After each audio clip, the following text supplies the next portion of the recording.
Thank you very much. And my name is Diane Bernard, and I am the founder of Seaflora Skincare. And basically and essentially, we're a seaweed company. And we're in Souk, British Columbia, just down the highway from you and around the corner and on the Juan de Fuca Strait. This has been a wonderful afternoon.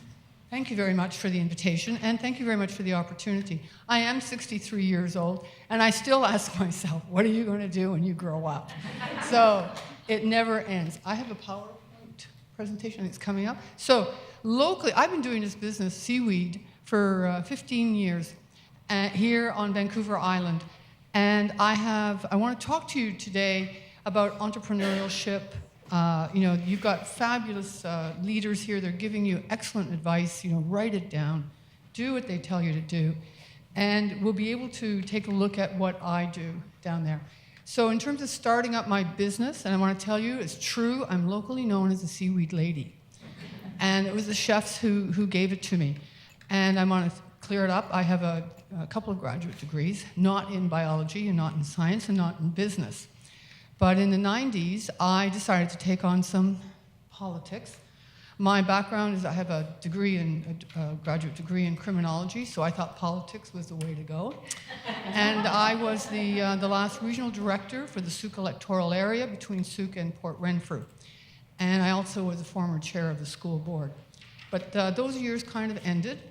And actually, as working in as a regional director, economic development in our community was critical. These were the hardcore 90s. Things were very, very tough. Coastal communities were going down.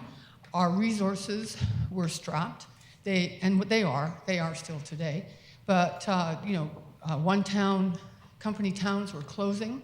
I had the opportunity to work with some very dynamite women in politics, going around to our coastal communities, talking about keeping jobs in your community.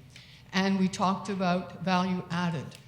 As forestry was starting to go down, as the fisheries were getting under stress.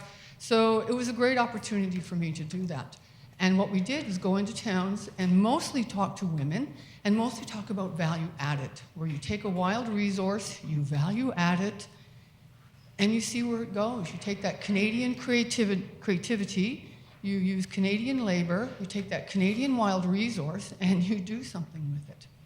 So that's what we were doing. When my political career, ended, and when I was trying to figure out what I wanted to do, I was going into the forest, this is Vancouver Island, and looking at ways and means of how to take a wild resource and value add it. I was very much of the opinion, I still am, that we Canadians, we take our wild resources for granted. We are not, we log them, mine them, dig it, fish it, and sell it off very, very cheap. We don't value our wild resources the way the rest of the world values our wild resources. So I wanted to take a wild resource and put my money where my mouth is and try something. So I did. And I was just as surprised as anybody else, because I was going into the forest to take a look around what I would do. But I would go out to the coast and sit and eat seaweed and try and think about, what am I going to do when I grow up? Because I was a third-generation seaweed character from the East Coast. I'm Acadian. I'm old enough to remember fishing vessels without refrigerated units. And they would use seaweed to take lobsters to market. So I decided to embrace what I really loved. I am a coastal character. To be out on the coast, it's stunning that I can live in a part of the world that has such fantastic, clean coastlines and big mountains, because I love to climb. So I have my cake and eat it too. And it's a wonderful life. So I started out with selling seaweeds, and I held a workshop. Do I have to press it twice? Okay. Maybe you bring it that way towards the... Oh.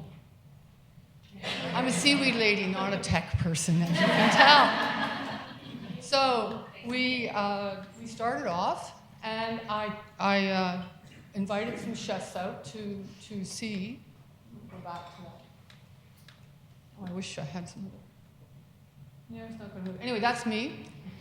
And we started off. I held a seminar and had some chefs come out and visit me. and talked about eating seaweed. So we started off selling seaweeds into restaurants. And I don't want to go there yet. Sorry. Is it automatically forwarding, is it? Yeah, Sorry, it is. everybody. Something's- Okay. See if I So, can the unclick it. pictures Okay. are great. You're really going to like them. Okay. They will. Good to know. They will sort this out. So we took our wild seaweeds, and I started going to different markets and working with chefs.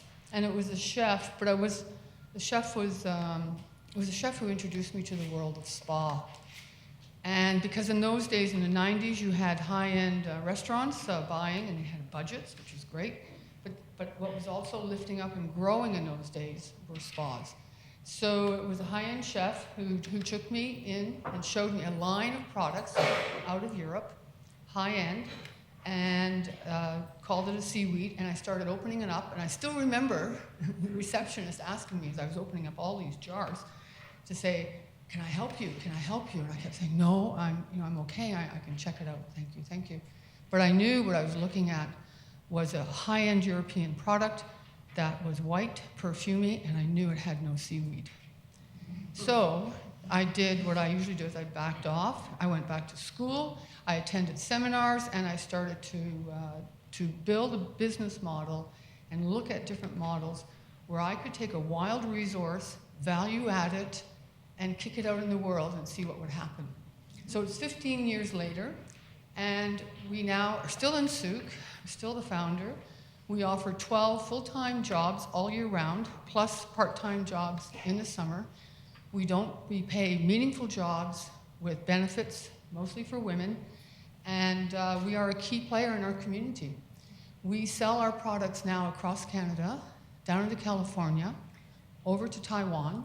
We just landed in England, and we're moving into South Korea.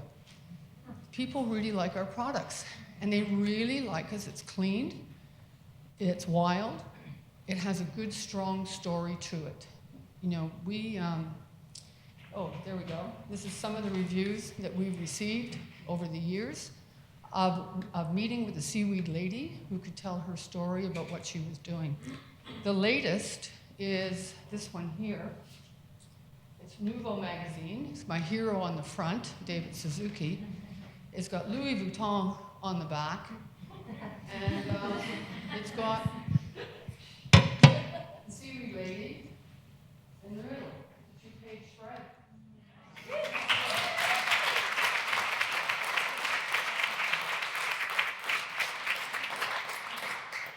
My message to you is that even the lowly, humble seaweed, when you add creativity to it and knowledge to it, and stand up there with your resilience, with no confidence, and tell them what you do, people will listen, business will work, and you keep going with it. The important things I wanted to explain to you is that, you need to find a mentor, talk to other women in business, get yourself in a group, or other women in business who can help advise you through these stages. We respond well to that, we get good, clean, clear advice, and it's excellent. There are many different groups right